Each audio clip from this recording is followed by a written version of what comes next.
Well, hello and welcome, or welcome back to Read Becca, for my weekly chatty catch-up on everything that I've read, everything that I'm currently reading, and everything I'm looking forward to reading. And if it's loud in here, it's because cats are being wild, the usual. We will prevail. So I had a good reading week. It was a very good reading week, some great finishes. So let's talk about the books.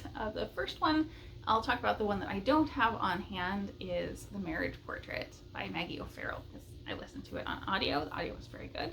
And as a book, it was very good. I enjoyed it very much. So I don't have a ton to add to the conversation about this one because it has been so talked about, not just here on BookTube, but all through Bookish community. It's been up for awards. It's been everywhere. So I'm glad I finally got to it, just in time for it to be knocked out of the BookTube prize. So this book is a historical fiction novel all about Lucretia de Medici, and she died very young after marrying a duke, and we're seeing this young woman go from a very young child, like toddler age, and her interactions with her family. And for me, we're seeing there how much pressure there is on her, even at a very young age, from everyone surrounding her to be a certain type of person and live up to a certain role. But of course, she is married off very young, in her young teens, and to a much older man, and she has kind of no clue. So she is this very young, naive character. And that dynamic, I think, was played out really, really well to be impactful, but have her know enough about what's going on and uncovering or coming to understand what is going on around her, and kind of the more insidious and lonely elements of the role that she's in once she's married. So it feels very brief because we're only in this short character life, really, and we're so in a limited headspace of just seeing her perspective and being truly inside her head that it does feel very small in scope, even though kind of grand things are happening around her. So I thought that was great. I think for me, what's shown in this is the prose. I didn't love the novel. Like, it's not my new favorite thing, but I enjoyed it. I found it entertaining and well written, and the prose work on a pure, sentence level really drew me in and made me feel like I would love to pick up more of O'Farrell's work. I don't think I had ever been interested in reading Hamnet prior to this, and now I very much would be interested to read that. I think I probably would lean toward her nonfiction first, maybe, because that's much more intriguing to me. But from the writing perspective, on the kind of characterization, there was one thing that really stood out to me, that I feel like the character of Lucretia was not like totally consistent. It felt like internally and externally she was two totally different people, or that's not even the right way to put it. I would say the characterization didn't match the character voice, really. We have so many points when she's young that are really in conflict. And like the fact that she's this wild child who's super disobedient initially, and yet at the same time, she is this super smart kid who is always the quiet person at the back of the room and knows everything, right? But never raises her hand. So that really didn't jive or mesh as a person for me, because she's just troublemaker, but then she's completely portrayed as the opposite most of the time. So I don't know, maybe it was meant to relay that she had worked through that and got to the point where she was just well behaved, but I don't really feel like that was right. So the characterization aspect didn't totally work for me. I think the story was compelling. I really liked kind of the fact that there's not a ton of plot. Everything that is compelling to read about this is about what's going on in Lucretia's head as she's sort of figuring things out in her life. And so I think that's something that takes a lot of work to be able to do. And so that's really a sign of expertise in the craft that pushes me toward wanting to read more of O'Farrell's work.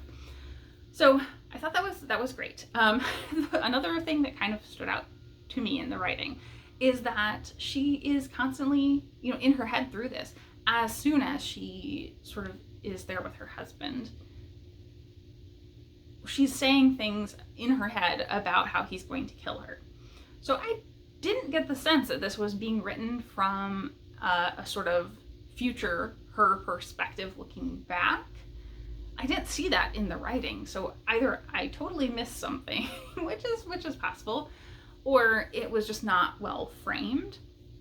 So that did kind of grate on me over time as we went along, because every so often she's just kind of dropping in, oh, he's going to kill me, and I was like, why does she know that he's going to kill her? You know, that felt very heavy-handed and not nuanced. So we could have done without that.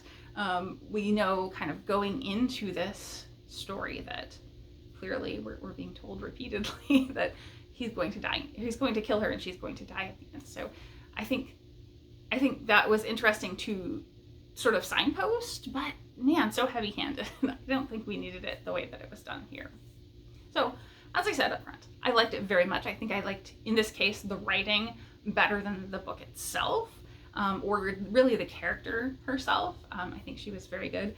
I mentioned in last week's video, I think, that I was also watching Queen Charlotte, the new sort of Bridgerton spin-off series, and there are some really strong similarities there in the story that's playing out, and I really liked the execution of that better than this one. So maybe that's just, you know, my style. This was a little more dry, a little more, you know, questionable with the character choices, as I said. But it was very interesting to have those two playing off of each other. So anyway, let's move along. I've talked enough about a book I said I wasn't going to talk very much about. The next one that I read is a little children's book, because I'm working on learning Japanese. This is Inch High Samurai, and there are multiple books of this. I don't think there's like a subtitle or anything to differentiate them, but there are different ones. This is Issunboshi in Japanese, and that, as I understand, is kind of a folkloric mythological tale sort of thing that is well known, I guess, and this is sort of a published version of that in both Japanese and English. So I didn't really like this. I don't think it was terrible or anything. The art is quite nice. I do very much like that it's got the appropriate style. It's very bright and colorful, like the full page, full color. It's great. Love the art. But the story, because it's in English and Japanese, I was pretty excited because I'm still very rudimentary. I was able to pick up a couple of words in here. Mostly they were like this and that. That's about all. And Boshi is hat. I don't really understand why Issunboshi would in any way imply Inch High Samurai, but it seems to be like a nickname type of situation.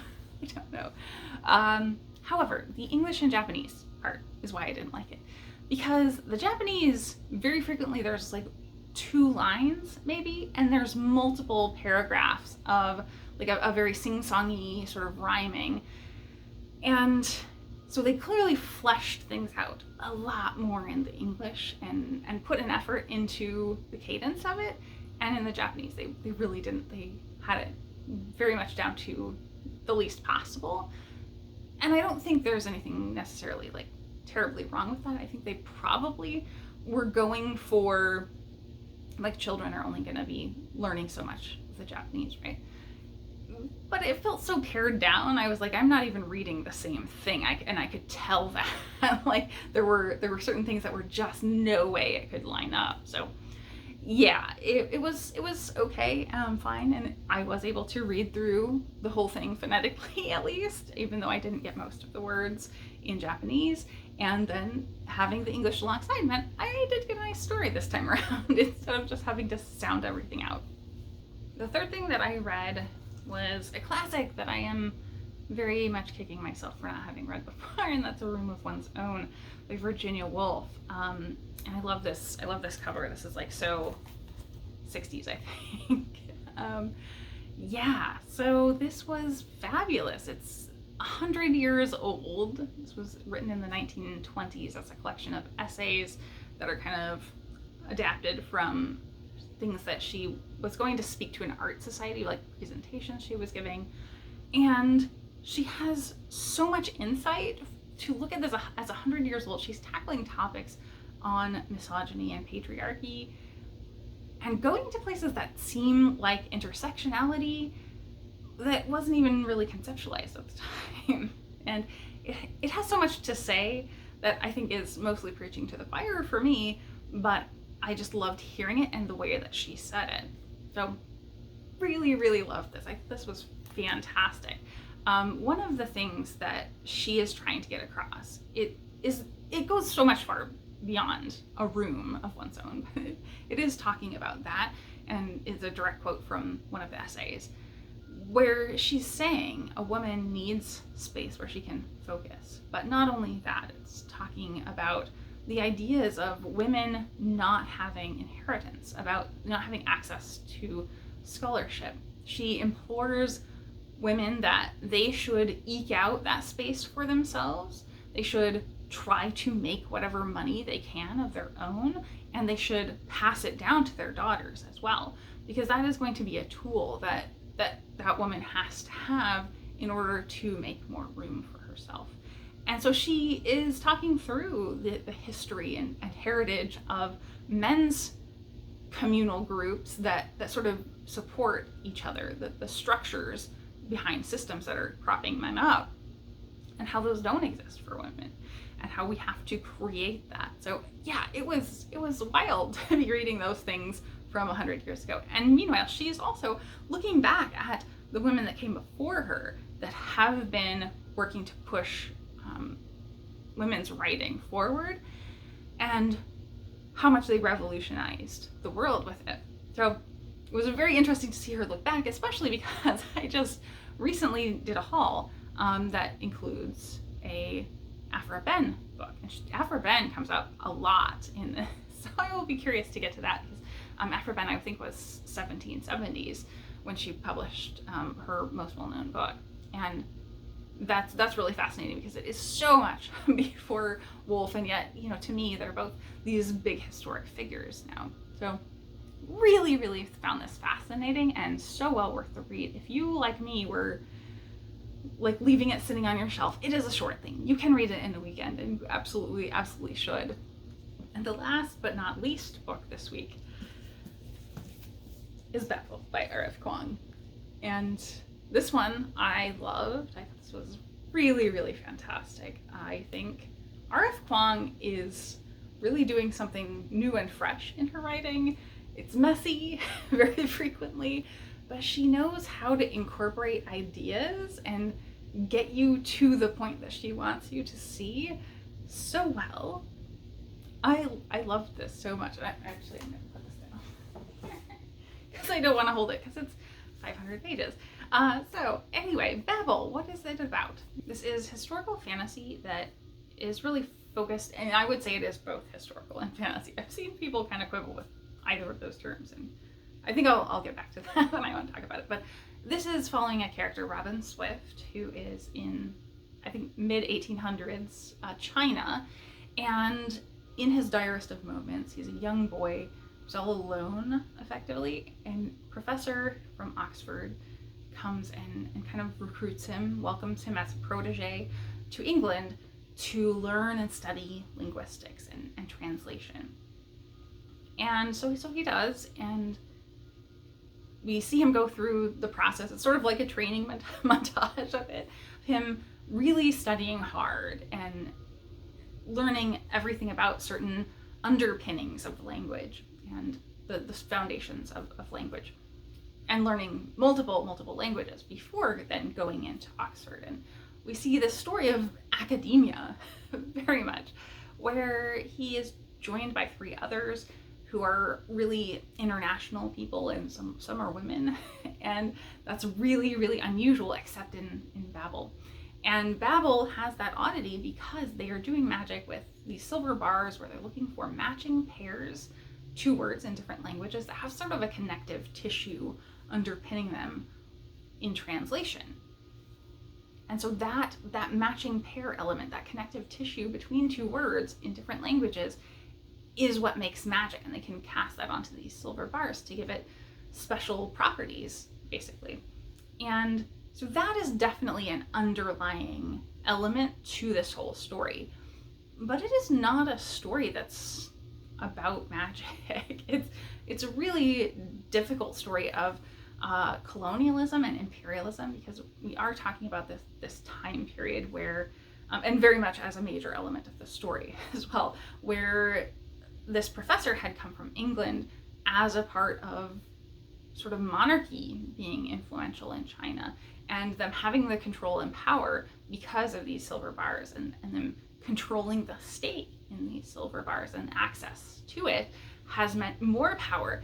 And so we're looking at a character who's just learning about that, who's lived outside of the empire, really, in China, and now is inside and sees how much of a different lens people view the world through. So that is sort of the main part of the story, is him going to school and having the slog of academia. And then we see revolution. So it's in the subtitle, so not a spoiler, but this is all about the story of how we get to the Oxford Translators Revolution. It's a powerful story that I've heard a lot of people, and actually let's transition to kind of how I want to address the book, is in things that I've heard other people say that maybe didn't love the book, or their expectations for the book were really, really off. So I've heard people say, number one, that it's very heavy-handed in certain things about the messaging, about race and class, about the imperialism and colonialism that was going on in the story.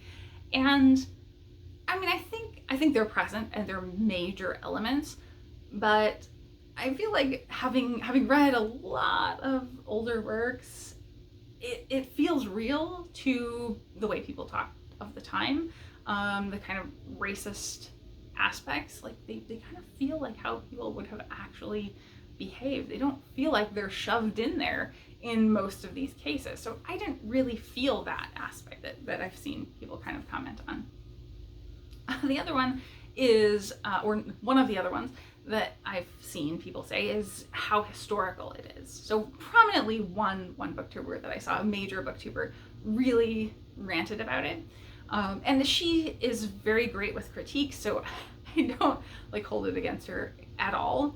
It was a very good criticism, I think, the way that she took it, but was effectively going at it as this isn't really historical because of all these changes that she made. And she specifically called that out, Rebecca Kuang did, in sort of the foreword, where she does talk about all these shifts in what she did in terms of the timeline, and when major things in the world played out. So she admits to changing it. But saying this is not historical because of that, I don't think so. I think this was very grounded in history, and having moved that stuff around, I don't think really massively impacts it to the point you could say it's not a historical fantasy.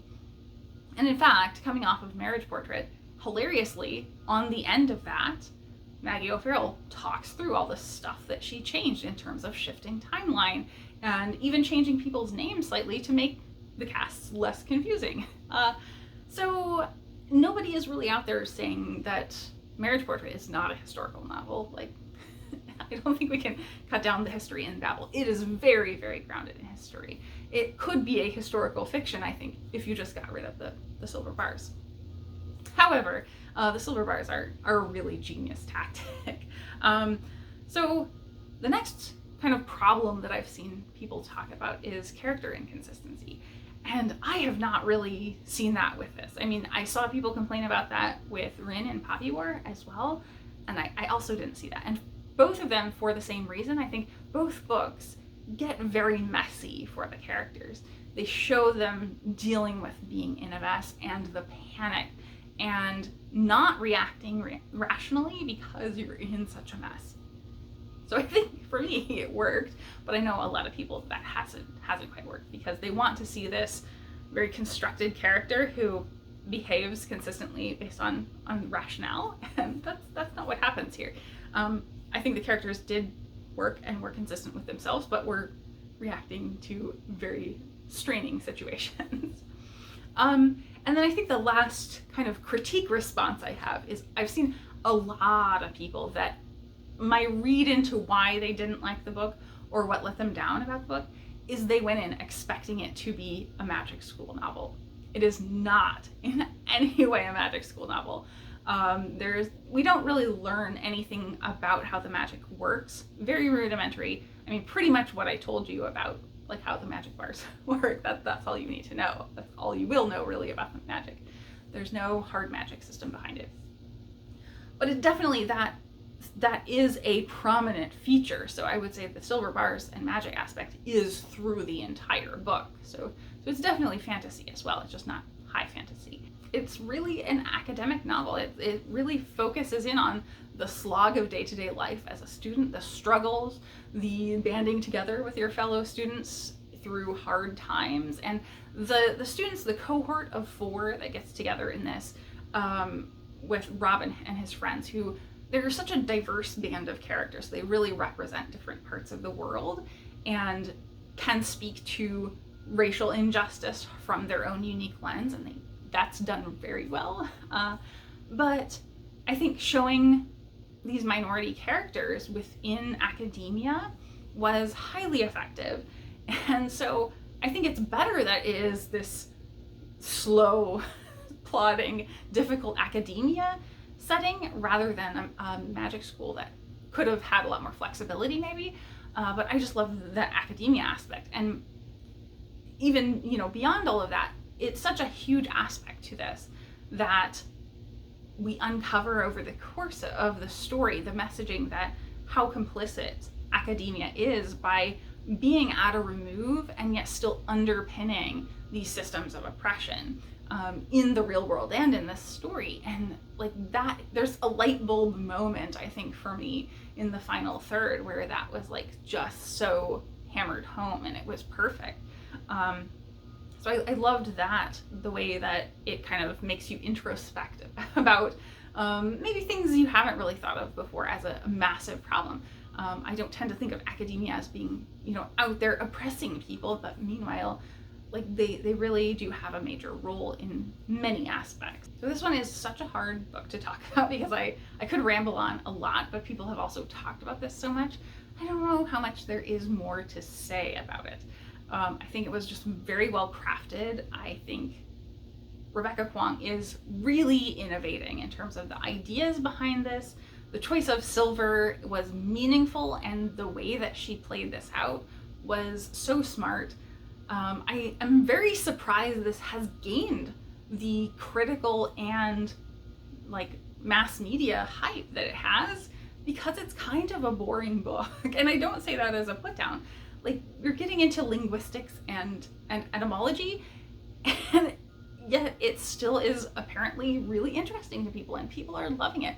And I think that's really the genius of the sort of commentary that Rebecca Kuang weaves through her stories. And I love that about Poppy War, and I love that about Babel. And I think this was a major step up from Poppy War, and I even really enjoyed that series. So I cannot wait to get into Yellowface, her new contemporary fiction book that just came out, because I think she just keeps getting better and better with every book. So I think that's it for the books that I read this week. I think we need to dive into the massive pile that I'm reading. It's really kind of scary at this point how much I am reading. I'm not even going to try to hold up the pile because the pile is actually too big at this point. So I started my BookTube Prize reading, thankfully, with The Song of the Cell by Siddhartha Mukherjee. I'm still working on Lesser Known Monsters of the 21st Century. That's a short story collection. I'm about halfway through.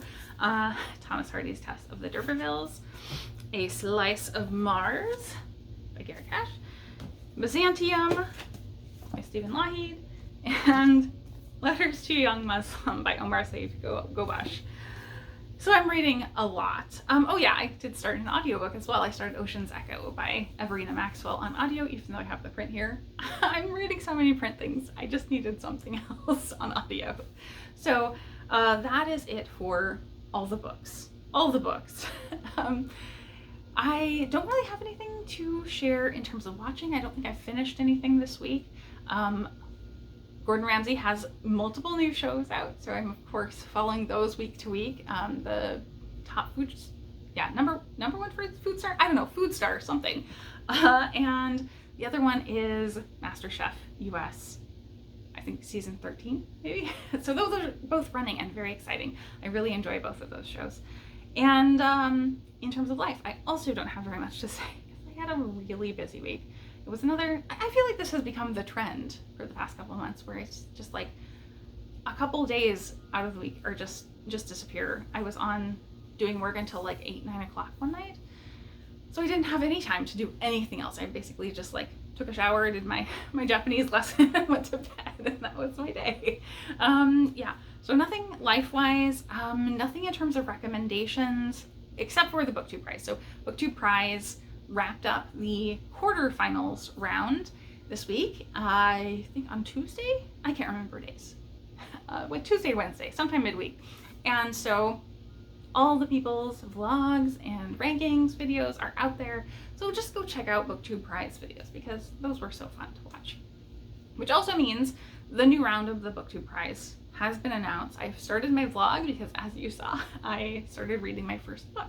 So I was put in nonfiction group A and very excited because there are some definite books I'm really stoked to read. And the one book that I have read before that's still in, of course, is in the other group.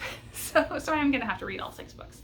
But happily, my library actually does have all of my books that I need, so that's perfect. I was able to grab 3 right away, so yeah. So I'm all set for BookTube prize and very excited to be getting into that stuff. It doesn't mean my reading finishes may slow down in terms of what I can talk about, because I won't be able to talk about the 6 books I read for BookTube prize over the next couple months, but you will see that eventually. As I said, there's going to be a vlog.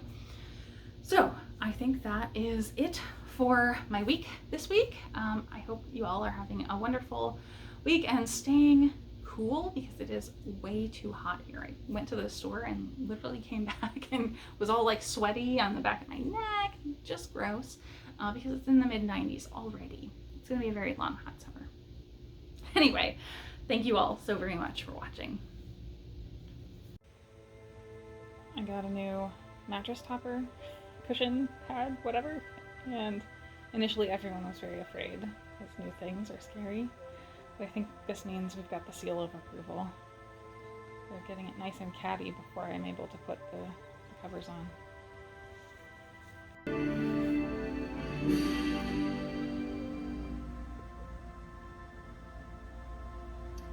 Now let's look at the semi-final pairings. Oh wow, okay.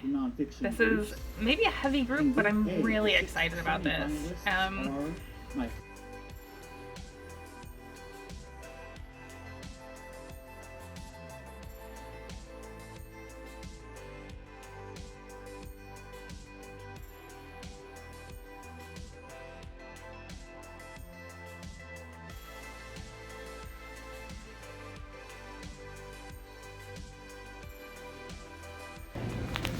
Dogs are loud, huh? Very nice.